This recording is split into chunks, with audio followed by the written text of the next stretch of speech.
So Montel Williams is going to be joining us here in just a few minutes, probably bottom of the hour, about the veteran that died in Albuquerque, New Mexico. He was in a cafeteria at the VA hospital.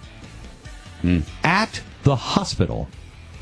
And he drops down on the ground, and everybody starts to rush to him, and they say, "Can we get some help? Let's get him over to the emergency room."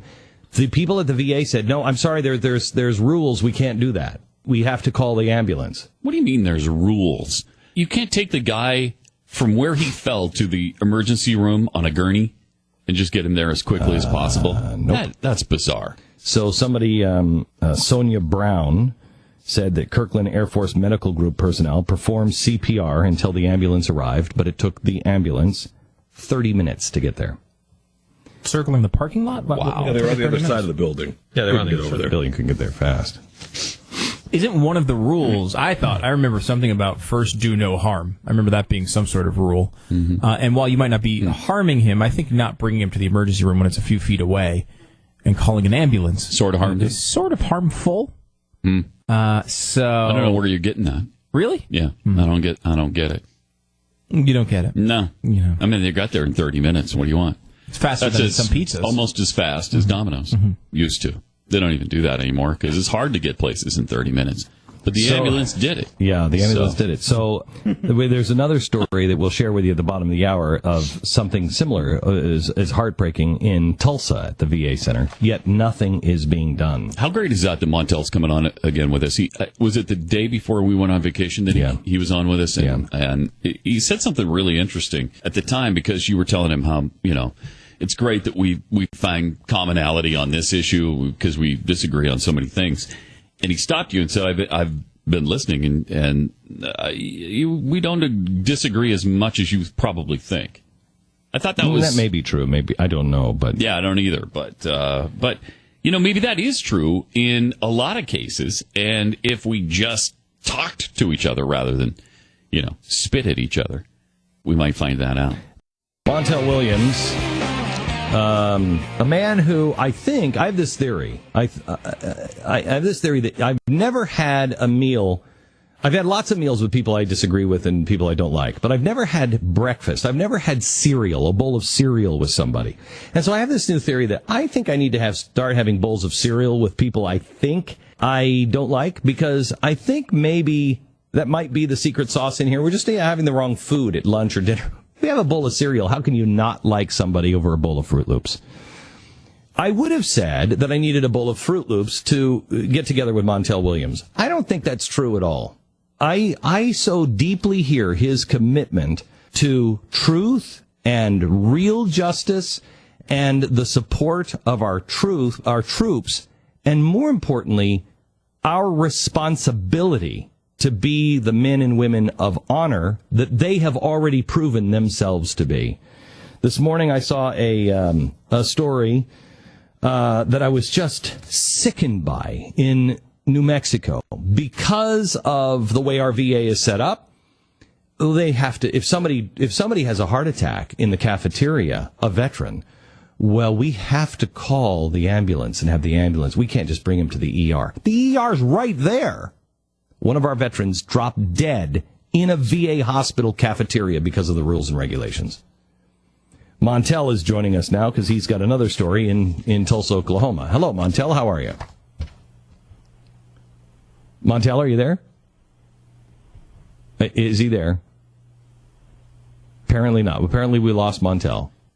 Can you do a... Apparently we're not as together with him as he was thought. Like, I don't know. I say let that guy die. No, that's no. Is he there now, Montel? Yeah, I'm right here. Hey, how are you, sir? For a second.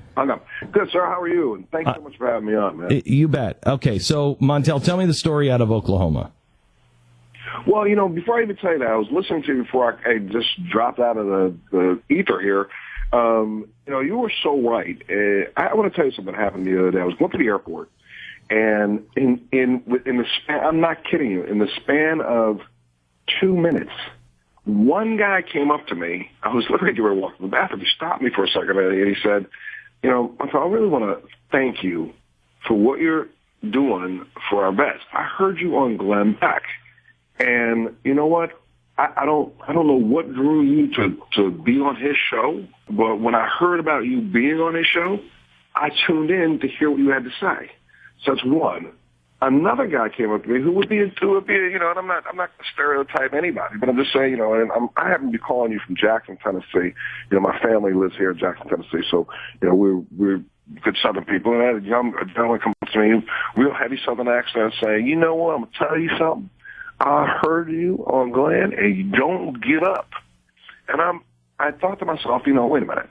Anybody who would say to me, like I've had others in the I don't know what you call them, conservative media or the other media, say to me, I don't know why you're talking to Glenn. Why are you talking to Glenn? And I keep saying, because I can't get an opportunity to talk to anyone else anywhere else.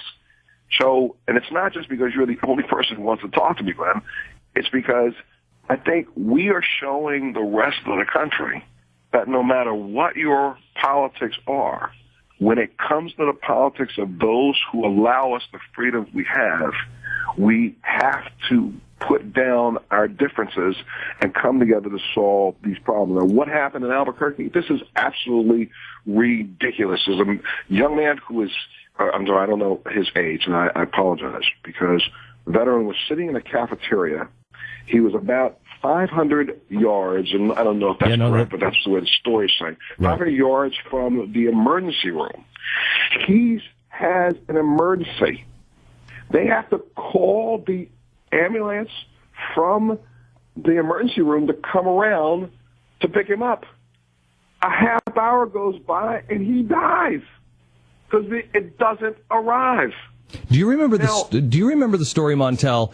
It happened about 2 or 3 years ago, and I warned the American people at the time. I said, this is what government regulations can do to you, and you have to be very careful of them. Don't let people say you can't feed people. Don't let people say you can't help people. There was a guy who fell into a big pond in one of the big parks in London, and the firemen came, and it was literally 2 feet or 3 feet deep.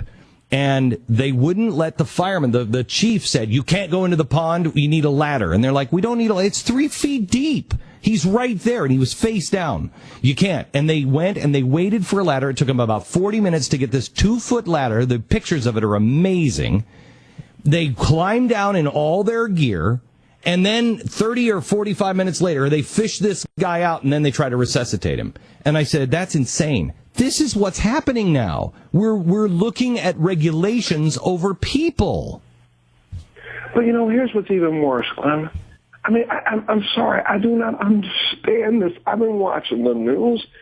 Just because we put a man's name up as the future VA secretary, he's not even acting. We put the name out there, and all of a sudden everybody thinks the problem is solved. And the problem is not solved.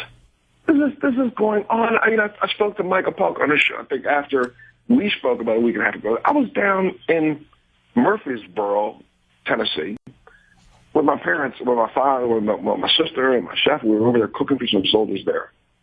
And each one of them walking through the line kind of gave me this look like, you know, I don't know why you're doing this, why you're feeding us. I don't know why you are on this beaten path of not stopping, but thank you.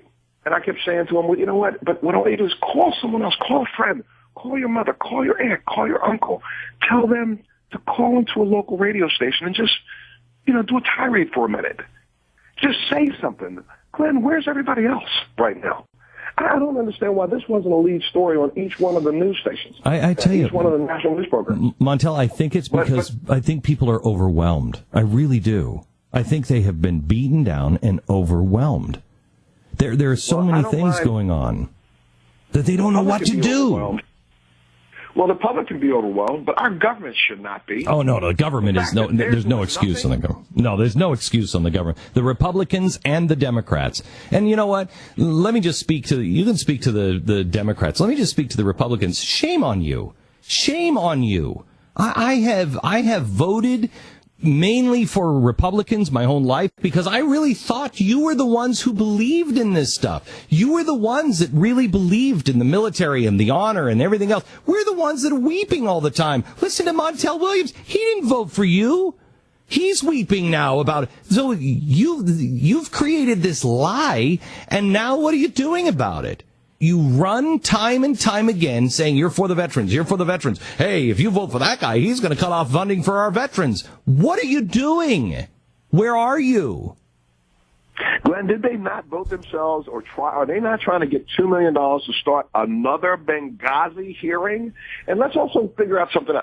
I get it. America right now is wrestling with within itself. This is kind of like, I would hate to be inside of, the skull of the American brain for a second, watching everything ping around off the walls, because we don't know what to do with these children coming across this border. We have people saying, we got to be compassionate. But wait, we got to block the borders. But we have to be compassionate. They're children, but we have to block the borders. We're going crazy. I can listen to people behind me on the airplane, sitting at a restaurant table beside you. Oh, you ought to kick them all out. Get rid of them little children. They shouldn't be here.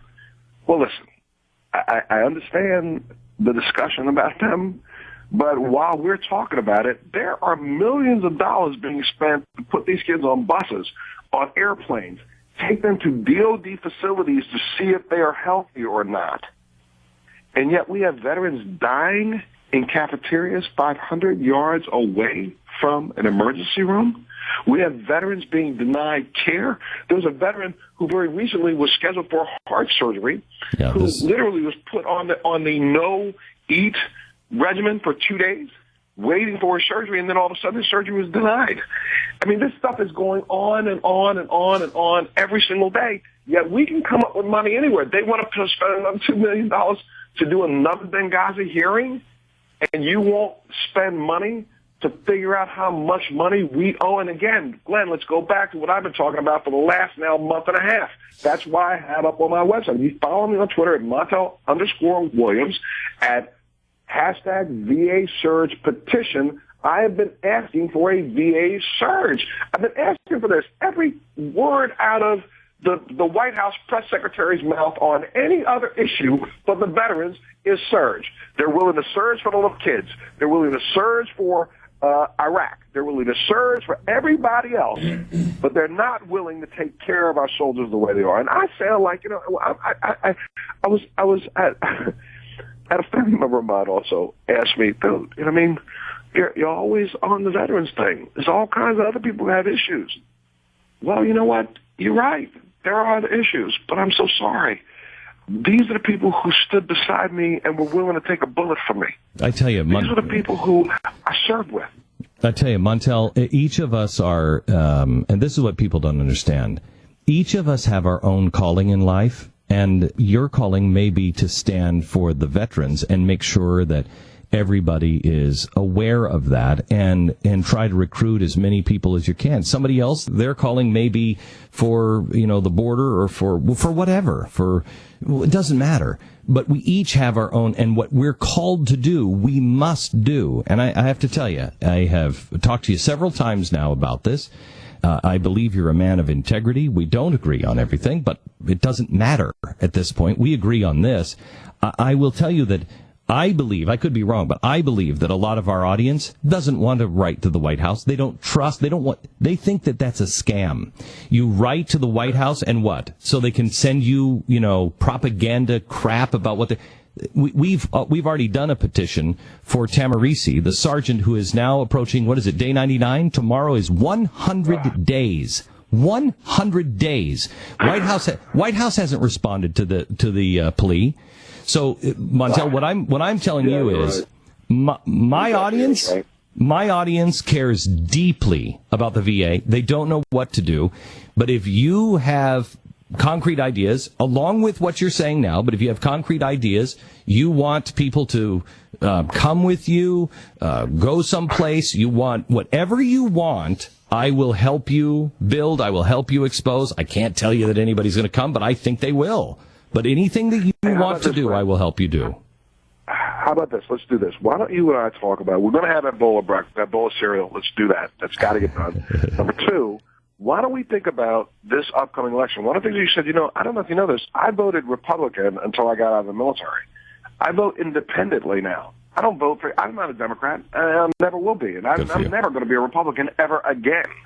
But I will tell you this, what I do want to do this November is I want to make sure that anybody who voted against or did not vote for something for our veterans right now, I'm going to hold them accountable. You're going to hear me scream more throughout this upcoming election. I may be the voice in the back of the room at each one of the conventions, each one of the rallies. You're going to start seeing me because I'm going to start making sure that everybody in that crowd understands that you lied, you didn't vote for us, and I'm going to make sure I do whatever I can do to get you out of office. Okay, so here's the thing, Montel. We should talk off the air, but I don't know what your contracts are like or whatever.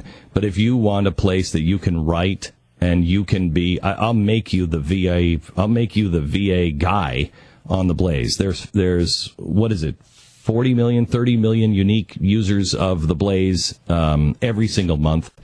It is quite an amazing site. You want to get the word out, we will help you do it. You just tell me how we can help you, and we will do it, because you are the torch carrier for this, and I am grateful that somebody will stand up and carry this torch. You called me. I'm ready to stand, so let's work it out. I will give you a call back. I'm gone right now all the way until the 29th. But I'm back, and you can reach me. I'm going to be in Europe for a little bit. If something happens, I'm going to scream to you. I'm going to be calling you because I'm not going to let this go. Anytime. Nobody else is going to talk about it. I appreciate you. Thanks a lot. Appreciate it. Montel Williams.